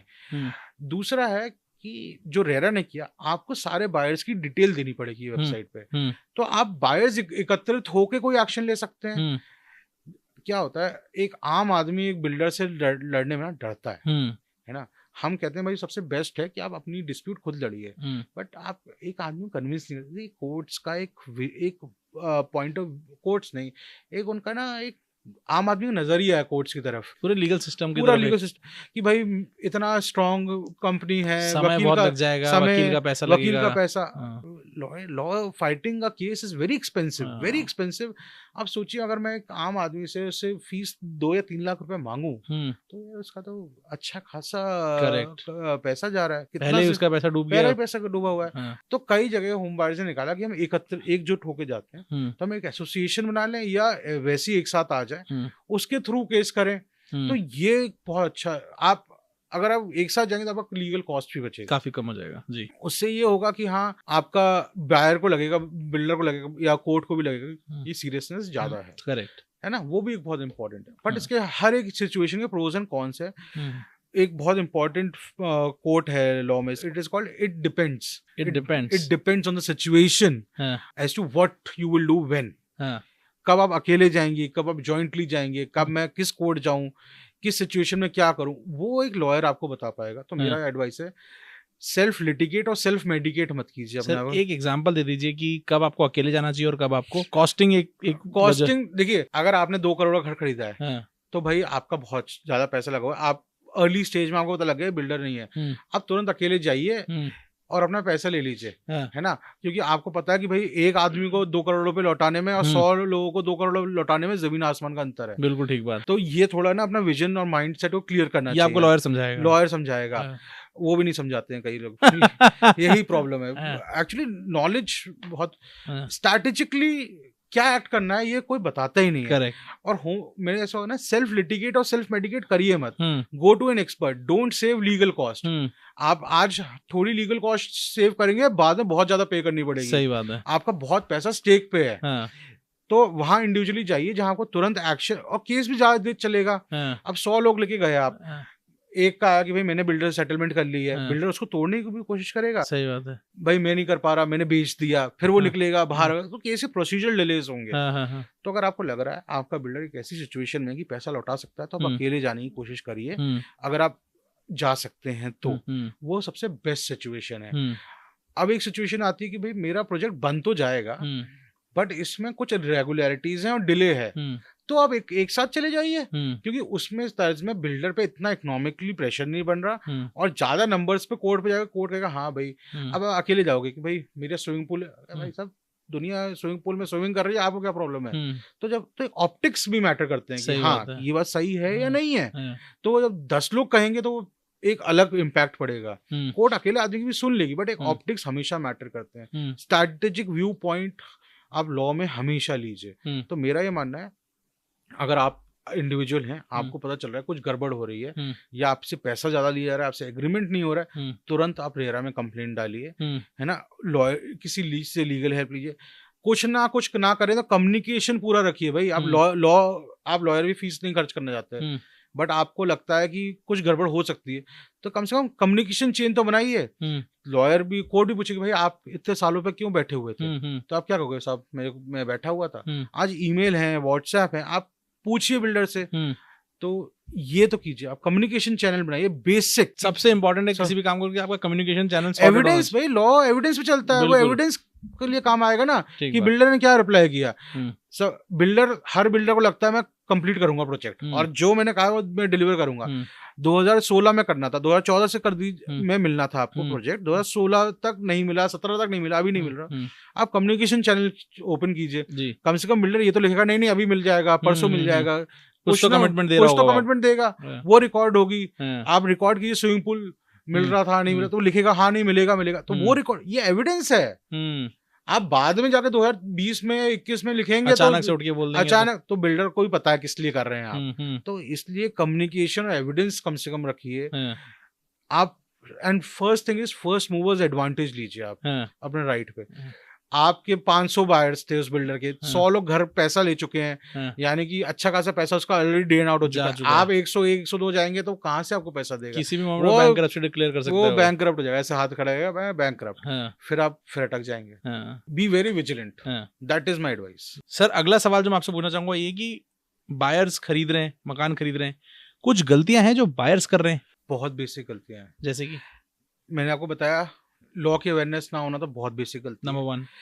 दूसरी है कि आप इसको एज ए इन्वेस्टमेंट टूल मत यूज कीजिए प्लीज। अब इन्वेस्टमेंट टूल कैसे यूज होता है, बिल्डर आपको कहता है भाई मेरे अश्योर्ड रिटर्न्स दूंगा मैं, यानी कि आप मेरे को पैसा दे दीजिए 100%, मैं आपको इतना पैसा आपको लौटा के देता रहूंगा। तो एक इन्वेस्टमेंट टूल बना देता है, अश्योर्ड रिटर्न स्कीम कहते हैं उसे। दूसरा वो कहता है कि भाई सबवेंशन स्कीम, प्री EMI मैं दूंगा, वो मत करिए, ठीक है। उसके बाद बायबैक मत करिए, कि भाई क्या होता है लोग पैसा पूरा देते हैं, कहते भाई 2025 तक नहीं मिला तो मैं आपको 18% से पैसा लौटा दूंगा, ये कर दूंगा। आप उसको इन्वेस्टमेंट टूल यूज करने लगते हैं। देखिए एक बड़ा आदमी शेयर्स में इन्वेस्ट करता है या किसी प्रोजेक्ट में इन्वेस्ट करता है, वो बहुत बड़े स्केल में होता है, उसको वो लॉस लेने की एपेटाइट है। करेक्ट है। आप एक आम आदमी हैं, आप हाँ। में इतनी एपेटाइट थोड़ी है कि आप लॉस झेल लेंगे। अब बिल्डर ने लिख तो दिया 18% कर देगा, उसकी क्या बैंक गारंटी है? सही बात है। आप मेरे से ट्रांजेक्शन कीजिए, किसी का बॉडी कॉर्पोरेट से आपसे कॉर्पोरेट गारंटी, बैंक गारंटी सब रखवा लेगा। आप इंडिविजुअल्स क्या रखवाता है? कोई कुछ नहीं रखवाता है। ठीक बात। उसके बाद रेंटल स्कीम्स आती हैं आजकल जी, अश्योर्ड रेंट कहते हैं, अश्योर्ड रिटर्न्स एक होता है रेंट, कि भाई आप कम, देखिए सिर्फ रेरा रेसिडेंशियल पे नहीं है जी, रेरा कमर्शियल पे भी है जी, कि कमर्शियल में भी ये प्रॉब्लम्स आ रही थी। जी, तो अश्योर्ड रेंटल क्या होता है कि मैंने एक बनाया, उसमें वर्चुअल स्पेस भेज दी या एक शॉप भेज दी, मैंने कहा भाई ये शॉप आपको कभी मिलेगी ही नहीं, यानी कि you as a buyer will never get this shop, मैं रेंट पे चढ़ाऊंगा और मैं आपको इतना पैसा दूंगा। तो भाई इस तरह के एग्रीमेंट्स मत कीजिए आप, क्योंकि क्या है, ऐसी कोई सर्टेनिटी नहीं है। सही बात है। जैसे अगर आप देखेंगे गुड़गांव में अच्छी कंपनी है, बहुत नामदार कंपनी है, वो उसने किसी को अपनी जो कमर्शियल यूनिट है कभी बेचती नहीं है, वो सिर्फ रेंट पे चढ़ाती है, बट उसमें वो कंपनी खुद चढ़ाती है, किसी को बेचती नहीं है। बट कई सारी ऐसी कंपनी और बहुत सक्सेसफुल है और क्रेडिबिलिटी है जी। कई जगह ऐसी तो उसको किसी ने कॉपी करने का कोशिश किया है लूजली, कईयों ने किया, और उसमें क्या किया, आप इन्वेस्टमेंट आपको बेच दी, है ना, उस बड़ी कंपनी की तो पूरा बहुत बड़ा पॉकेट है, डीप पॉकेट्स हैं। करेक्ट। इस छोटी कंपनी का कोई डीप पॉकेट नहीं है, उसने क्या किया, आपसे पैसा लिया, आपसे कहा भाई ये 4 साल में बन जाएगा, तब तक मैं आपको अश्योर्ड रिटर्न दूंगा, उसके अश्योर्ड रेंटल दूंगा, दोनों ही नहीं मिलते हैं। तो वो रेंट पे भी कहता है 6 महीने की रेंट पे किसी को सिंबॉलिकली चढ़ा के कहता है बस हो गया अब आपकी जिम्मेदारी। तो आप इन्वेस्टमेंट टूल की तरह इस्तेमाल ना करें जी ना। ये मेरे बायर्स को बहुत स्ट्रिक्ट एडवाइस है जी। लास्ट एडवाइस है, अपने जैसे बायर्स को कहीं ना कहीं प्लीज आइडेंटिफाई कर लीजिए। अकेले मत लड़िए। आप 500-600 यूनिट्स बनते हैं, ये मैं 500-600 बहुत कम बोल रहा हूँ, कम से कम कोई कहीं इंफॉर्मेशन आएगी या कुछ रहेगी, कम से कम वो तो आप लोगों के टच में रहें। सही बात है। अकेले ऐसा ना हो कि आप अकेले ढूंढते फिरेंगे क्या हो रहा है क्या नहीं हो रहा है। आप माने कई सारे प्रोजेक्ट हैं जो 2016 में इंसॉल्वेंट हो गए, अभी 2024 में लोग कह रहे हैं क्या हुआ, सो ही रहे, वो जगह पता ही नहीं चला उन्हें क्या हो रहा है। हम भी शॉक हो जाते हैं, भाई आपको नहीं इतना न्यूज़ नहीं कवर किया। और सर इतना टाइम लैप्स हो जाने के बाद अगर कोई केस करना चाहते तो उसको नुकसान है? बिल्कुल है भाई, लॉ ऑफ लिमिटेशन लगता है। अब आपने घर, देखिए क्या है, रिफंड वाले केसेस में तो लॉ ऑफ लिमिटेशन नहीं लगता, कंटिन्यूइंग कॉज ऑफ एक्शन, जहां पर प्रोजेक्ट मिली नहीं, बनाई नहीं है ना। बट एक जहां पर घर में देर से मिला, आपको कॉम्पनसेशन चाहिए था, बिल्डर ने नहीं दिया, तो वहां तो आपको एक टाइम पे कोर्ट जाना पड़ेगा। क्या था, रेरा आने से पहले ना हर बिल्डर बायर एग्रीमेंट लिखा था 5 रुपए 10 रुपए पर स्क्वायर फीट मिलेगा। रेरा ने उसे कोडिफाई किया, कोर्ट ने कहा भाई इतना कम क्यों है ये, आप बायर लेट करता है तो आप 18% ले लेते हैं, आप लेट कर रहे हैं तो आप तो 1.5 1.2% दे रहे हैं, तो वो भी रेरा ने कोडिफाइड किया। तो आप भी उतना ही देंगे? अब उन्होंने कहा ऐसा है, आपका रेट ऑफ इंटरेस्ट ये है और बिल्डर का भी है। बिल्डर्स की भी शिकायत थी कि भाई ये लोग पैसा नहीं देते। मैंने कहा भाई आप अगर ये देर से देगा तो ये इतनी ब्याज दर देगा, बट अगर आपने देर से कर दिया तो आप इतनी ब्याज दर दोगे, दोनों ही सेम रहेगी। तो दोनों के राइट्स को कंसोलिडेट किया गया, ठीक है ना, और ड्यूटीज बनाई गई, तो वो भी रेरा करता है। तो मेरा ये है, आप अपनी ड्यूटीज और राइट्स भी जानिए थोड़ा सा, और वो बहुत अच्छी तरह वेल डिफाइंड है रेरा एक्ट में। सर बहुत कुछ हमने समझा कि बायर्स के साथ क्या गलत हो रहा है, सर बिल्डर्स के साथ कुछ गलत हो रहा है? देखिए बिल्डर्स के साथ कई जगह ये गलत होता है कि उस कई जगह अब देखिए 2024 से पहले नहीं था, 23-24 से पहले नहीं था, पोस्ट कोविड आर्म ट्विस्टिंग होती है कई जगह है, और इसको हमें मानना पड़ेगा। एंड हमारे पास भी कई लोग आते हैं, हम मना करते हैं, we don't deal with all these things, because आप जो कर रहे हैं गलत है।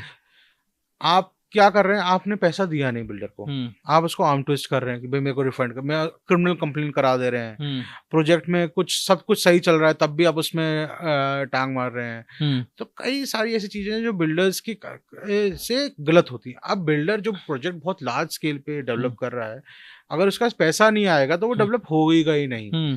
तो अब बायर्स अगर पैसा नहीं देंगे टाइम पे, तो वो प्रोजेक्ट कैसे बनेगा?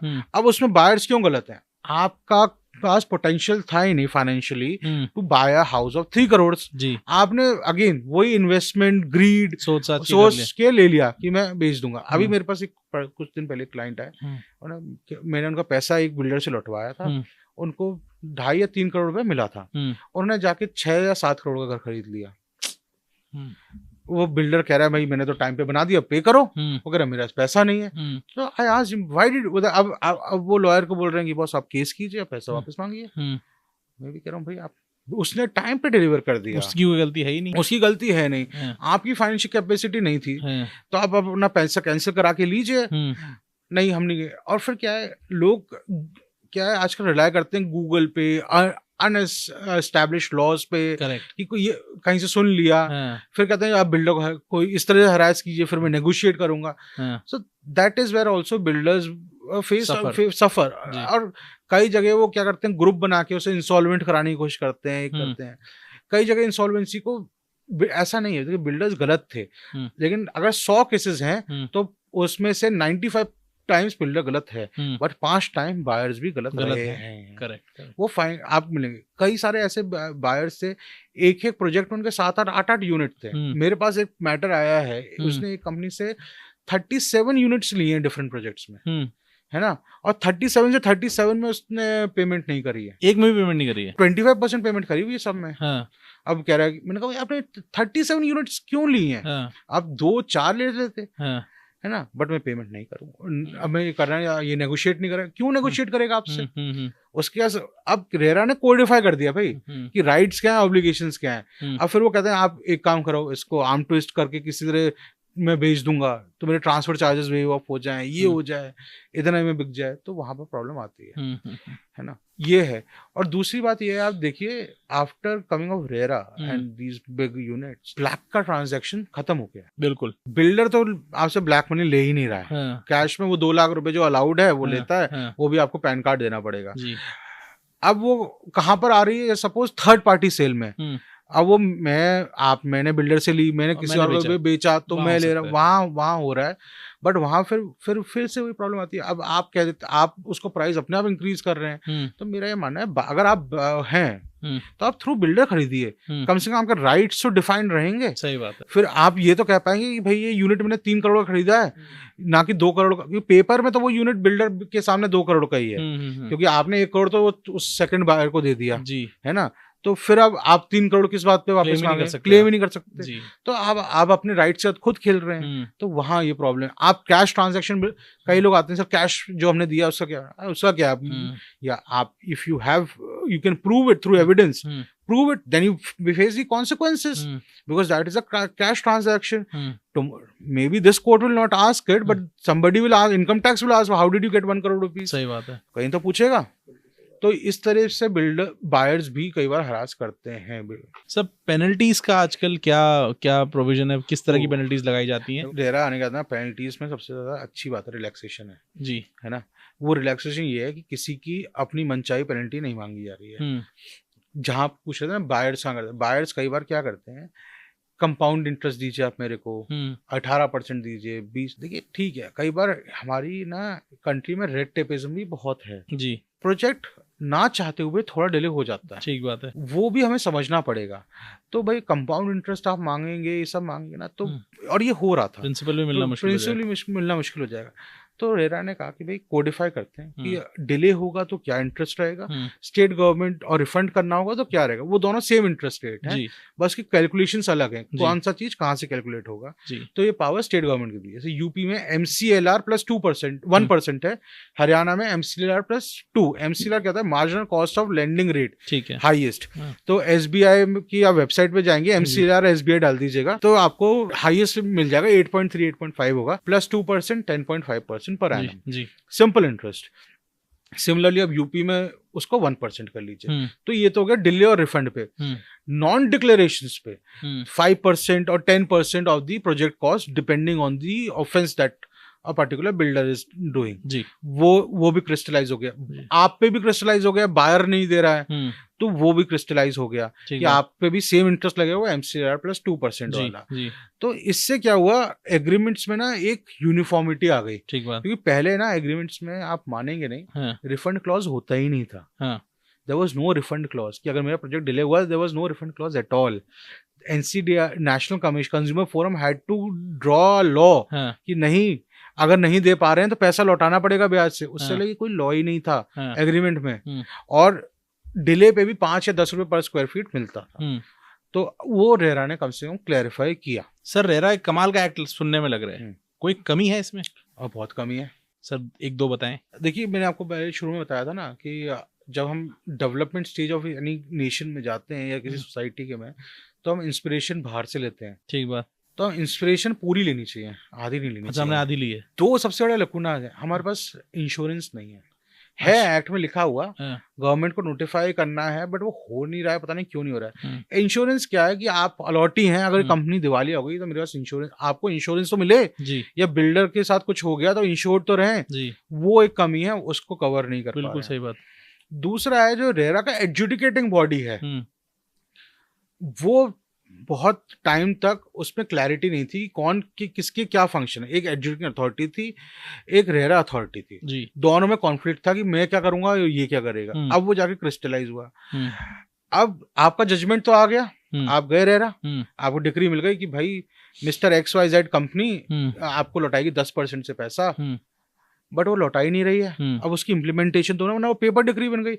तो रेरा के पास इफेक्टिव एग्जीक्यूशन पावर नहीं है, टीथ नहीं है। यानी कि अगर बिल्डर नहीं दे रहा है तो उसके पास क्या है, तहसीलदार वाली पावर है कि भाई वो उसका लैंड एरियर्स में से ले ले, बट वो इतनी इफेक्टिव नहीं होती। उसमें टाइम लगता है, कॉस्ट इन्वॉल्व है। तो लॉ जो है वो जब तक इफेक्टिव टीथ नहीं होंगे ना, तब तक इनइफेक्टिव ही माना जाएगा। तो कम से कम तभी हम कहते हैं कि RERA as a substantial law बहुत बढ़िया है, बट एडजुडिकेटिंग लॉ में प्रॉब्लम है। इसलिए हम कंज्यूमर कोर्ट्स या नेशनल कंज्यूमर कोर्ट्स का रुख करते हैं, क्योंकि उसके एग्जीक्यूशन पावर्स ज्यादा हैं। तो क्योंकि और यहाँ पर आप अगर आप सर्वे करेंगे तो across the nation execution is the biggest challenge which every state is facing. कि वो डिक्री जो आई है वो इम्प्लीमेंट कैसे होगी, कि ये बायर पैसे। अब क्या है, क्योंकि रियल एस्टेट अच्छा हुआ तो थोड़े बहुत बिल्डर्स ने देना शुरू कर दिया, क्योंकि उनके लिए बेनिफिशियल है ना। मैं 9% पैसा लौटा के भी मेरे को जो यूनिट बेच दूंगा मैं, तब भी पैसा बचेगा, इसलिए लौटा रहे हैं। रेरा के डर से कोई नहीं लौटा रहा है, तो वो टीथ देने पड़ेंगे हमें। रेरा का अभी तक डर स्टैब्लिश नहीं हुआ है पूरी तरह से। सब्सटैंशियली डर है, रेरा की डिक्री का डर। भाई रेरा अगर आप फॉलो नहीं करेंगे आपका लाइसेंस कैंसिल कर देगा जी। तो ये पार्ट का तो डर है। बट रेरा का जो ऑर्डर इम्प्लीमेंट हुआ है कि आप मिस्टर इस आदमी को पैसा लौटाइए, अगर मैं नहीं लौटाता हूँ और अपने स्वीट टाइम लेता हूँ तो उसका डर एस्टैब्लिश नहीं हुआ है ना, क्योंकि उस पर लाइसेंस कैंसिल नहीं हो सकता। तो उसका डर एस्टैब्लिश होना बहुत जरूरी है ना। और डिक्लेरेशन आना जरूरी है कि भाई ये प्रोजेक्ट है, ये कंपनी, इसके इतने मैटर्स हैं, इसके ये सबसे इम्पोर्टेंट जो है ना, देखिए हर लॉ में लूप होल्स होते हैं। हमारे लॉ में एक लूप होल बहुत बड़ा है जी। वो ये है कि मैं एक बहुत बड़ा कंपनी हूँ, लेट से मैं कंपनी हूँ ABC प्राइवेट लिमिटेड, ठीक है। मैंने 6 या 7 शेल कंपनीज बनाई है ना, XYZ MNO कुछ भी बना ली। मैंने एक प्रोजेक्ट लॉन्च किया पेरेंट कंपनी से, इससे एक लॉन्च किया, उससे दूसरा, ऐसे 5 प्रोजेक्ट अलग लॉन्च किए। तो ये तो अलग अलग कंपनी से लॉन्च हो रहे हैं ना। तो मेरे को 5, अगर ये 4 प्रोजेक्ट फेल हो रहे हैं तो उसका ABC डिक्लेरेशन नहीं दे रही है। ठीक बात है। तो वो कम से कम ये होना चाहिए, जो पूरा ब्रांड नेम है उसका डिक्लेरेशन होना चाहिए, rather than that particular company, है ना। क्योंकि लाइसेंस मिलता है और अप्रूवल और रेरा अथॉरिटी से जो मिल रहा है अप्रूवल, बस कंपनी के नाम पे मिल रहा है, जो कि सब्सिडरी हो सकती है, ठीक बात है, ना कि पेरेंट कंपनी पे। तो ये एक लूपहोल बहुत जरूरी है। इससे क्या होता है, क्लैरिटी आती है। आपकी पेरेंट कंपनी के 4 ऐसे प्रोजेक्ट जो बने नहीं है, ये तो आप ये डिक्लेरेशन आना चाहिए, ठीक बात है। अब क्या है, लॉ भी इतना नया है। देखिए लॉ में ना 5 साल बहुत छोटा पीरियड होता है किसी भी लॉ में, और उसकी इंटरप्रिटेशंस होती हैं, उसको इम्प्लीमेंटेशन, उसमें टाइम लगता है। तो वो ऑर्गेनिक ग्रोथ होने में ना समय लगता है। तो मेरे ख्याल से वो एक स्टेज चल रही है। लेकिन हाँ, लेजिस्लेटिवली यानी गवर्नमेंट को जो लाना है वो है एग्जीक्यूशन वाले कोर्ट्स और इंश्योरेंस वाले, वो 2 चीज लानी पड़ेगी। ठीक बात है सर। एक और सवाल जो मैं आपसे पूछना चाहता हूँ कि अगर मेरे साथ कुछ गलती हो गई है तो मैं कोर्ट जाने में समय क्यों ना खराब करूँ, तुरंत कोर्ट क्यों पहुंचूं? इंडिया में ना या किसी भी कंट्री में लॉ ऑफ लिमिटेशन लगता है जी। वो लॉ ऑफ लिमिटेशन ये कहता है कि आपको एक किसी कॉज ऑफ एक्शन में कोर्ट कब जाना चाहिए जी। और अगर आप उस समय तक नहीं गए वो कॉज ऑफ एक्शन एग्जॉस्ट हो जाएगा जी। अब वो क्रिमिनल चीजों का थोड़ा अलग है जी, ठीक है। बट सिविल में और कमर्शियल डिस्प्यूट्स में ये एस्टैब्लिश्ड है, लिमिटेशन एक्ट है इंडिया के पास, उसमें पूरा चार्ट है। प्लस रेरा एक्ट हम्म, और कंज्यूमर प्रोटेक्शन एक्ट, दोनों एक्ट में भी कोडिफाइड है। जी अगर आप इस टाइम पीरियड के बाद जाते हैं तो आपके पास राइट ही नहीं है उस कोर्ट के दरवाजे पे जाने का। जी तो अगर आप सपोज आपके बिल्डर को घर देना था दिसंबर 14 में, चलिए 2023 में, जी तो और उसने आपको घर दिया दिसंबर 2025 में, 2 साल की डिले हो गई। जी ठीक है, तो आप 2027 दिसंबर तक अगर वहां चले गए तो आपको कंपनसेशन मिलेगा। जी। 3 रेरा में 3 साल है, 28 तक चले गए जी तो आपको मिलेगा। हाँ, अगर आप उसके बाद जाएंगे हाँ। तो आपको नहीं मिलेगा। सर डेट ऑफ प्रॉमिस से 3 साल है कि डेट ऑफ डिलीवरी से 3 डेट साल? ऑफ डिलीवरी जब भी कॉज ऑफ एक्शन है। जी लेट कब होता है? हाँ, जब मेरे को घर मिला, हाँ, लेट मिला जी तो मेरे को कंपनसेशन तब मिलना चाहिए था। जी जी और अगर नहीं मिला तो मेरे को पता लग गया कि मेरे को नहीं मिल रहा है, हाँ। तो उस पॉइंट से 3 साल। जी अगर मेरा सपोज यूनिट कैंसिल हो गया, 2021 में कैंसिल हो गया, जी रेरा में 3 साल का है, कंज्यूमर कोर्ट में 2 साल का है, जी तो 2021 में कैंसिल हुआ तो एक पर्टिकुलर 2 साल या 3 साल में मेरे को उसको चैलेंज करना है, भाई कैंसिलेशन गलत है, मैं सारे पैसे दे रहा था, मैंने कुछ नहीं किया, तो मेरा यूनिट कैंसिल कर दिया। तो आप अभी मेरे पास एक व्यक्ति आए, उनका यूनिट कैंसिल हुआ 2014 में, वो वेट ही करते रहे, अब 2024 आ गई है, कोर्ट कह रही है हम क्यों सुनेंगे, cause of action once exhausted can not be reignited. किसी भी तरीके से आप उनकी मदद कर सकते हैं, आपकी अब नहीं कर सकते? कुछ नहीं कर सकते हम, कैसे हाँ, कर देंगे? हाँ, कोर्ट लिमिटेशन एक्सक्यूज करने का कोर्ट के पास राइट है, जी बट एक सब्सटैंशियल कॉज हो, ये थोड़ी कह सकते हैं मैं सो रहा था। जी यहाँ पर वो पॉइंट आता है कि ignorance of law can not be pleaded. Got it. आप ये नहीं कह सकते मुझे लॉ ऑफ लिमिटेशन के बारे में नहीं पता था। आपकी जिम्मेदारी है कि आपको पता होना चाहिए। आप वरना कल तो कोई चक्कू मार के कह देगा मुझे पता थोड़ा था कि चक्कू मारने से आदमी कोई क्राइम होता है। अब इतना लॉ तो कोई याद रख नहीं सकता, तो उसकी पहली जिम्मेदारी की गलत हो तो लॉयर के पास पहुंचे, लॉयर के पास पहुंचे, बिल्डर के पास पहुंचे जी। अगर आप कम्युनिकेशन अगर आप बिल्डर आपसे ये कह रहे हैं हाँ देखेंगे करते हैं कुछ, तो वो कॉज ऑफ एक्शन कंटिन्यू हो जाता है जी तब भी आप बच सकते हैं। जी प्रॉब्लम ये है कि कोई कम्युनिकेशन चेंज ना होना। रिफंड वाले केसेस में क्या होता है, जहां बिल्डर ने डिले इतना कर दिया प्रोजेक्ट मिल ही नहीं रहा है, तो वो कंटिन्यूइंग कॉज ऑफ एक्शन हो जाता है।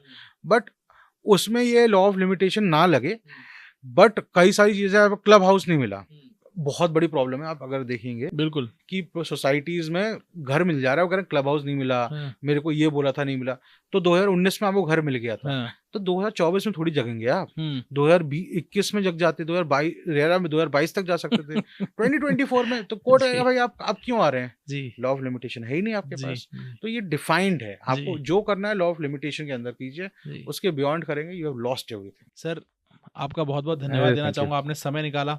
मुझे पता है कि इस पॉडकास्ट को देखने के बाद जो बायर्स हैं देश भर के, उनका कितना फायदा होने वाला है, वो कितने अवेयर हो जाएंगे। बहुत बहुत शुक्रिया सर, आप जेके सुपर पॉडकास्ट पे आए। फिर आपके साथ कोई नया टॉपिक लेके आएंगे, बहुत मजा आएगा sir. Thank you so much. Pleasure was all mine sir, thank you so much. Thank you, जय हिंद।